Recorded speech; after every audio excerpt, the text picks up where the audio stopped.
ക്രിസ്തുവിൽ എത്രയും സ്നേഹം നിറഞ്ഞവരെ, ഉയർപ്പുകാലം 3-ാം ഞായറാഴ്ചയിലേക്ക് നാം ഇന്ന് പ്രവേശിച്ചിരിക്കുകയാണ്.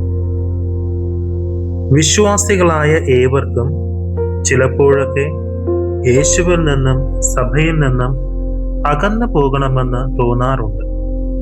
പ്രത്യേകിച്ച് പ്രയാസകരമായ കാലഘട്ടങ്ങളിലാണ് അത് സംഭവിക്കുക. യേശുവിൻ്റെ 2 ശിഷ്യന്മാർ ഇത്തരമൊരു പ്രതിസന്ധിയിലായിരുന്നു. അവർ വല്ലാതെ ആശയക്കുഴപ്പത്തിലാവുകയും ജെറുസലേമിൽ നിന്ന്, അതായത് തങ്ങളുടെ പ്രശ്നങ്ങളിൽ നിന്ന് അകന്ന് നടന്നു പോവുകയായിരുന്നു. എന്നാൽ യേശു വന്ന് അവരുടെ കൂടെ നടന്നു. യേശു തൻ്റെ ശിഷ്യന്മാരെ ഒരിക്കലും ഉപേക്ഷിക്കുന്നില്ല. അവർക്ക് ഏറ്റവും ആവശ്യമുള്ള നിമിഷങ്ങളിൽ അവൻ വന്ന് അവരുടെ കൂടെ നടന്നു. യേശു അവരോട് സംഭാഷണത്തിൽ ഏർപ്പെട്ടു. യേശയ്യാ പ്രവാചകന്റെ പുസ്തകത്തിലൂടെ കർത്താവ് അരുൾ ചെയ്യുന്നു, വരുവിൻ, നമുക്ക് രമ്യതപ്പെടാം.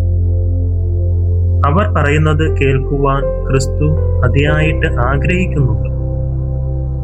യേശുവിൻ്റെ ജീവിതത്തെക്കുറിച്ച് തങ്ങൾക്ക് വളരെയധികം കാര്യങ്ങൾ അറിയാമെന്ന് ആ ശിഷ്യന്മാർ തെളിയിക്കുന്നുണ്ട്. യേശു ഒരു വലിയ പ്രവാചകനായിരുന്നുവെന്നും തങ്ങളുടെ മതനേതാക്കൾ അദ്ദേഹത്തെ മരണശിക്ഷയ്ക്ക് വിധിച്ചുവെന്നും അവർക്കറിയാമായിരുന്നു. എന്നാൽ അറിവ് എന്നത് തിരിച്ചറിവല്ല. നിങ്ങൾക്ക് കാര്യം അറിയാമായിരിക്കാം, പക്ഷേ അവ മനസ്സിലാക്കണമെന്നില്ല. യേശു തങ്ങളെ റോമൻ ഭരണത്തിൽ നിന്ന് മോചിപ്പിക്കുമെന്ന് അവർ ഏറെ പ്രതീക്ഷിച്ചിരുന്നു. ആ പ്രതീക്ഷ നിറവേറാതെ വന്നപ്പോൾ അവർ ദുഃഖിതരായി. പ്രവാചകന്മാർ പറഞ്ഞ കാര്യങ്ങൾ വിശ്വസിക്കാൻ മടിയുള്ളവരും ബുദ്ധിഹീനരും എന്നാണ് കർത്താവ് അവരെ വിളിച്ചത്. പഴയ നിയമം പൂർണ്ണമായും യേശുവിനെ കുറിച്ചുള്ളതാണ്. പഴയ നിയമം വായിക്കുമ്പോൾ ഈ പ്രധാനപ്പെട്ട കാര്യം നാം വിട്ടുപോയാൽ അത് യേശുവിനോട് ചെയ്യുന്ന അനീതിയായിരിക്കും. യേശു ആ 2 ശിഷ്യന്മാർക്കായി തിരുവെഴുത്തുകൾ തുറന്നു കൊടുത്തു. മോശ മുതൽ സകല പ്രവാചകന്മാർ വരെ എഴുതിയവയിൽ തന്നെ പറ്റിയുള്ള കാര്യങ്ങൾ അവൻ അവർക്ക് വിവരിച്ചു കൊടുത്തു. യേശു അവരുടെ ബുദ്ധി തുറന്നപ്പോൾ ശിഷ്യന്മാർ ഉന്മേഷഭരിതരാവുകയും അവരുടെ ഹൃദയം ജ്വലിക്കുകയും ചെയ്തു. തിരുവെഴുത്തുകൾ ഒരിക്കൽ നമുക്കായി തുറക്കപ്പെട്ടാൽ മറ്റൊന്നിനും കഴിയാത്ത വിധം അത് നമ്മുടെ ഹൃദയങ്ങളെ ഉന്മേഷഭരിതരാകും. അവൻ അപ്പം അനുഗ്രഹിച്ച് മുറിച്ചപ്പോൾ അവർ യേശുവിനെ തിരിച്ചറിഞ്ഞു. യേശുവിന് മാത്രം കഴിയുന്ന വിധത്തിലാണ് അവൻ ആ അപ്പം മുറിച്ചത്. തങ്ങളുടെ മധ്യത്തിലിരുന്ന് ആ അപരിചിതൻ അപ്പം മുറിക്കുന്നത് കണ്ടപ്പോൾ തന്നെ അത് യേശുവാണെന്ന് അവർക്ക് പെട്ടെന്ന് മനസ്സിലായി.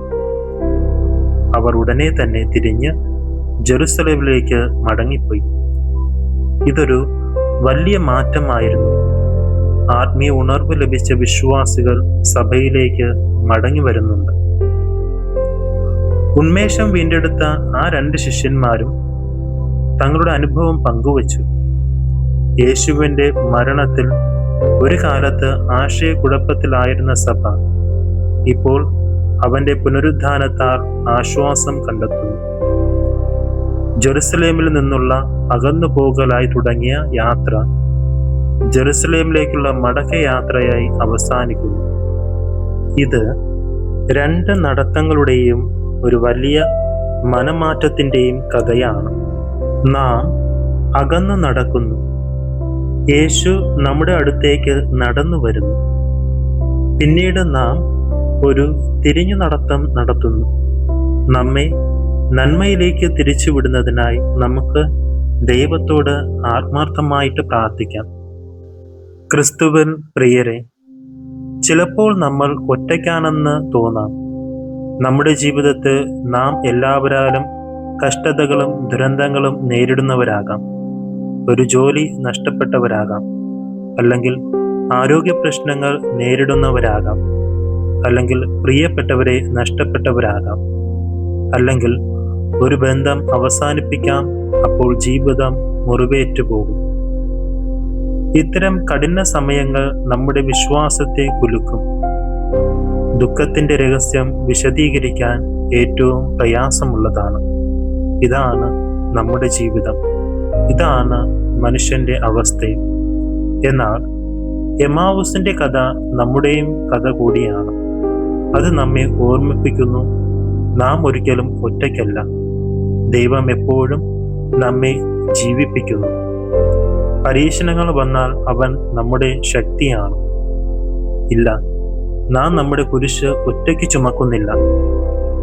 ഈ സുവിശേഷം ഉറപ്പ് നൽകുന്നുണ്ട്, ദൈവം എപ്പോഴും നമ്മുടെ പക്കലുണ്ട് എന്നതാണ്. പക്ഷേ ആ വെളിപ്പെടുത്തൽ പലപ്പോഴും പിന്നീട് മാത്രമാണ് നമുക്ക് മനസ്സിലാകുന്നത്. എന്തു തന്നെയായാലും നാം സ്വയം മാത്രം ചിന്തിക്കുന്നവരായി മാറരുത്. നമ്മുടെ ആവശ്യങ്ങളും ആഗ്രഹങ്ങൾക്കും മാത്രം പ്രാധാന്യം നൽകരുത്. ആ 2 ശിഷ്യന്മാർ യേശുവിനോട് കരുണ കാണിച്ചപ്പോഴാണ് അവനെ തിരിച്ചറിഞ്ഞത്. യേശുവിനെ തിരിച്ചറിയാൻ പുനരുത്ഥാനം മാത്രം പോരാ. ആ 2 ശിഷ്യന്മാരെ പോലെ നമുക്ക് വഴിയിൽ കണ്ടുമുട്ടുന്ന അപരനിലേക്ക് നമ്മുടെ കൈകൾ നീട്ടാം. ദൈവം നമ്മെ ഓരോരുത്തരെയും സമൃദ്ധമായിട്ട് അനുഗ്രഹിക്കുമാറാകട്ടെ.